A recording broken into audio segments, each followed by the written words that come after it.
Assalamualaikum warahmatullahi wabarakatuh. Selamat kembali ke channel Akram TV dan juga page The Sukan, portal sukan yang paling power di seantero dunia.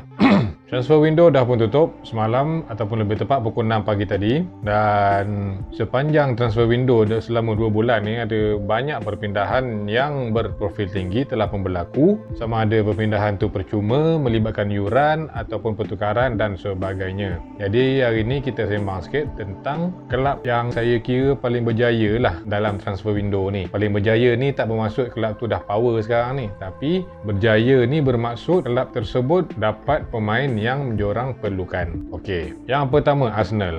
Jangan gelak dulu. Memang Arsenal sekarang ni berada di tangga terbawah Liga Perdana Inggeris selepas kalah dalam 3 perlawanan berturut-turut dan melepaskan sebanyak 12 gol. Tapi dari segi transfer window, Arsenal boleh dikatakan agak berjaya. Kenapa berjaya? Sebab diorang dah membawa masuk pemain-pemain yang diperlukan untuk memperkuatkan pasukan. On paper lah, di atas kertas. Antara pemain yang dibawa masuk adalah centre back Ben White, lepas tu midfield Martin Odegaard. Martin Odegaard ni boleh jadi dia punya creative source untuk jentera tengah Arsenal. Mungkin kita boleh tengok lepas ni combination yang bagus antara Martin Odegaard dengan dan juga ESR apa tu, Emily Smith Rowe ke apa nama dia. Pada masa yang sama dia beli keeper Aaron Ramsdale. Aaron Ramsdale ni dibeli tak pastilah Arteta plan untuk first keeper ataupun untuk bagi saingan kepada Bernd Leno yang kripto tu, ni Leno. Tapi dah tersebar luas di sosial media hari tu yang mengatakan bahawa Ramsdale ni bawa satu sumpahan tu mengatakan kelab yang dia main ni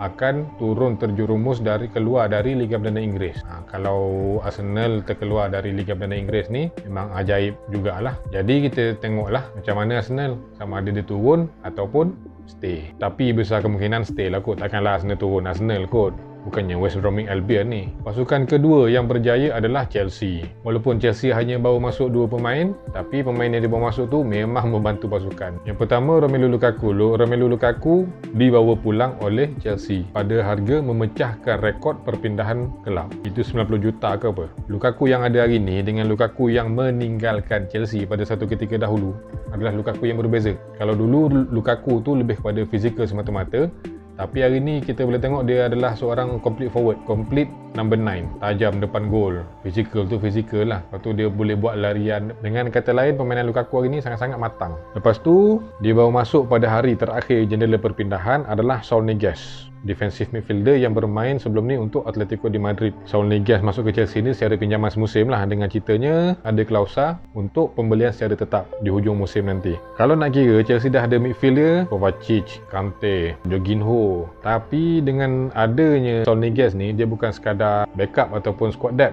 tapi dia masuk Chelsea dengan membawa dia punya experience dan juga skill dia sendiri sebagai seorang pemain midfield. Mesti ada yang pelik kenapa tiba-tiba Niguez boleh belah daripada Atletico pula, sedangkan season lepas dia sangat-sangat cemerlang membantu Atletico jadi juara Liga. Setelah disiasat, sebenarnya Niguez belah dari Atletico ni sebab dia dah tak dapat tempat. Lepas Atletico beli midfield pasukan Argentina tu, Rodrigo De Paul ke apa nama dia. Kalau Malaysia ada Di Paula, kalau Atletico dia ada De Paul.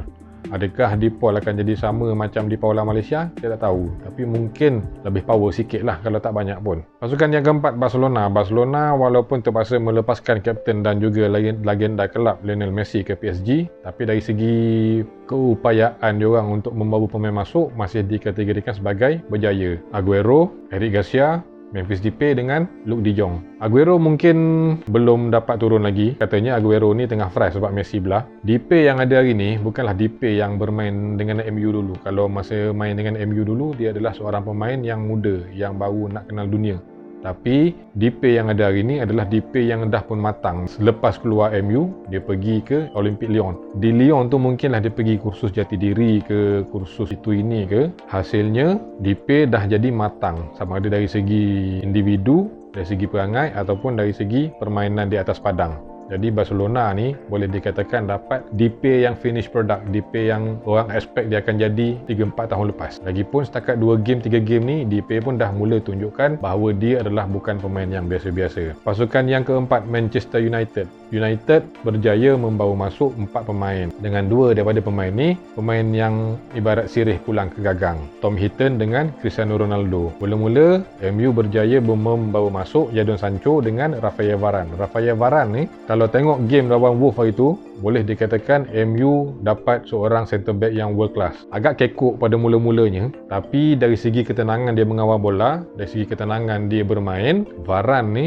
boleh menjadi tonggak utama MU untuk mencabar kejuaraan Liga. Sancho mungkin belum tested lagi, belum proven lagi dalam 2-3 game ni, tapi nak kabarnya Ronaldo balik ke MU ni bukan setakat bawa ketajaman di hadapan gol. Ada orang kata pada usia 36 tahun, 37 tahun tahun depan, Ronaldo ni zaman dia dah habis. Tapi kita tengok dia punya rekod dekat Serie A, 3 musim berturut-turut muncul sebagai pemenang kasut emas. Selain daripada bawa ketajaman di depan gol, Ronaldo juga dia boleh dikatakan membawa winning mentality balik ke Manchester United. Cuma kelemahan MU mungkinlah di bahagian midfield. Sebab tengok midfield dia sekarang ni yang ada Matic, Fred dengan siapa tu? McTominay. Kalau nak compare 3 orang midfield MU dengan tim lain yang pencabar Liga macam Chelsea dan City, boleh dikatakan jauh berbeza. Pasukan yang kelima yang paling berjaya on paper adalah PSG. PSG dibawa masuk Leo Messi, Sergio Ramos, Donnarumma,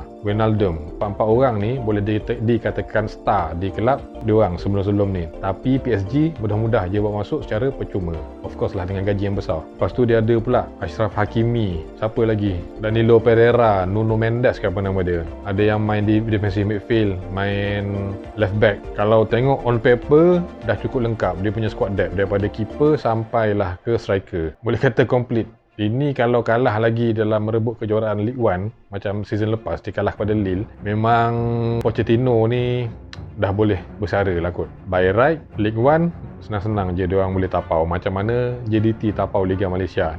Tapi peringkat Europe di Champions League kita tengok macam mana apa jadi. Jadi itu saja untuk hari ni. Kalau korang ada apa-apa tambahan, idea apa-apa, jangan lupa boleh komen. Lepas tu subscribe, tekan butang loceng tu, share lagi dengan kawan-kawan. Okey.